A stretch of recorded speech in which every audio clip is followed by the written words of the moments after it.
Nesse vídeo você vai aprender o passo a passo de como destruir sua carreira e virar uma piada no mundo inteiro usando ChatGPT. O nível de vergonha alheia dessa história é simplesmente inacreditável. Então se prepare para uma das histórias mais cringe que você vai ver aqui.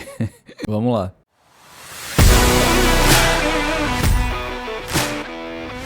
O que aconteceu foi que dois advogados de Nova York delegaram para o ChatGPT a tarefa de realizar suas pesquisas jurídicas em uma ação contra uma companhia aérea. E cara, eles se deram muito mal com isso. E o pior de tudo é que por isso eles podem ter encerrado suas carreiras jurídicas por um caso que já estava fadado ao fracasso desde o início. Mas uma coisa é fato, com isso eles se tornaram muito famosos. E toda a comunidade jurídica, principalmente americana, se uniu de forma unânime para apontar e rir juntas desse caso. Bom, o processo começou da seguinte forma. O passageiro, chamado Roberto Mata, processou a companhia aérea Avianca quando ele fez uma viagem de avião de El Salvador para Nova York em agosto de 2019. E ele se machucou por conta de um acidente com aqueles carrinhos de metal que tem dentro do avião. Bom, então os advogados da Avianca responderam que esse caso deveria ser extinto porque já havia sido prescrito quando o senhor Roberto Mata entrou com o processo. Bom, aqui é interessante a gente fazer um breve esclarecimento. Existem dois tipos de sistemas jurídicos. Um é o Civil Law e o outro é o Common Law. O nosso, brasileiro, ele é o Civil Law.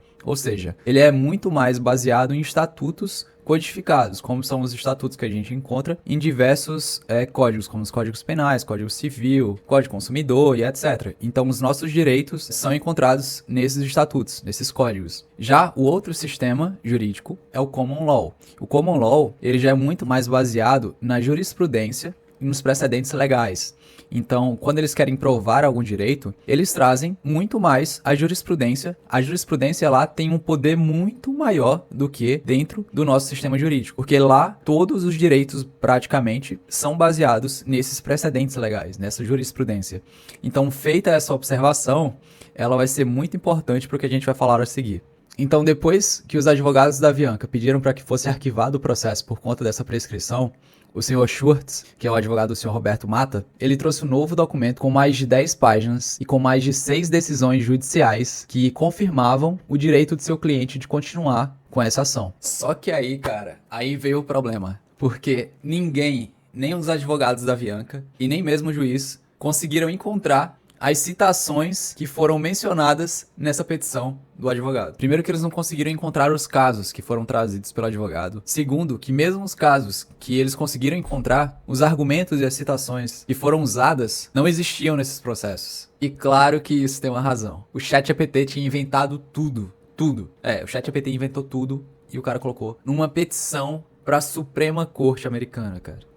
E aí o que veio a seguir foi simplesmente uma surra que esses advogados levaram do juiz. Sério, cara, o nível de vergonha alheia e o nível de humilhação que eles passaram no que veio a seguir por conta disso foi simplesmente a nível que poucas vezes tenha sido visto no sistema jurídico americano. Ambos os advogados, então, foram intimados a comparecerem em uma audiência para explicarem para o juiz tudo isso que havia acontecido. E nessa audiência eles foram realmente humilhados. Aconteceram algumas coisas engraçadas. Eu vou mostrar aqui para vocês, na tela, a notícia do The New York Times, a descrição de como que aconteceu essa audiência com os advogados e o juiz. Vamos lá. Aqui é interessante ver o seguinte. O advogado, o senhor Schwartz, ele já exerce a advocacia há 3 décadas. Ele já é advogado há mais de 30 anos. Então ele tem uma reputação, ele tem uma história, e mesmo assim ele passou por isso. Na audiência de 8 de junho, Schwartz, que exerce a advocacia há 3 décadas, disse ao juiz que havia usado o ChatGPT porque sua empresa, a Levido Oberman, não tinha um banco de dados com acesso a casos federais, e ele não conseguiu encontrar o que ele precisava no Google. E aí ele disse que ouviu falar desse novo site e que falsamente presumiu ser um super mecanismo de busca. Ele disse que nunca poderia imaginar que o ChatGPT produziria casos fabricados, como esse. Então, esse aqui é uma das notícias, vou trazer mais outras aqui. O juiz também perguntou, você leu algum dos casos citados nessa jurisprudência? E o outro advogado já aqui, o senhor Loduca, disse que não. E aí o juiz perguntou, você fez alguma coisa para garantir que esses casos de fato existem? E o advogado respondeu novamente que não. Além disso, os advogados pediram para o juiz não punir o cliente deles, já que a responsabilidade era inteiramente dos próprios advogados. E que não tinha intenção de má fé, por exemplo, que fizeram isso realmente acreditando que as informações eram confiáveis. Outra coisa que é engraçada aqui é que eles falaram como que eles fizeram para confirmar a veracidade desses casos, dessa jurisprudência trazida pelo próprio ChatGPT. E aqui que tá o ponto que é engraçado. Ele falou que o ChatGPT confirmou a veracidade desses casos. E como foi que ele fez isso? Ele perguntou ao ChatGPT, esse caso é um caso real? E aí ele trouxe esses prints dessas conversas para o juiz. E aí o ChatGPT respondeu que sim, esses casos são reais, é um caso real. E o senhor Schwartz perguntou qual era a sua fonte, o ChatGPT respondeu aqui e disse que era fake, pediu desculpas por isso. E aí o senhor Schwartz falou, alguns dos outros casos que você trouxe também são fake? E aí o ChatGPT respondeu, não, todos os outros casos são reais e podem ser encontrados em bases de dados de reputação legal.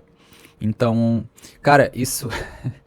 o nível que isso aqui atingiu nos Estados Unidos, esse aqui é um caso que aconteceu de maio para junho. Ele aconteceu em maio, a audiência foi em junho, então a repercussão dele foi entre maio e junho. Foi realmente uma repercussão gigantesca.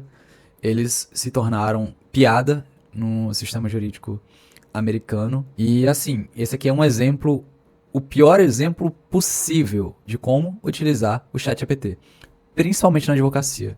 Porque existem diversas formas que você poderia utilizar o ChatGPT como advogado para melhorar o seu processo de trabalho.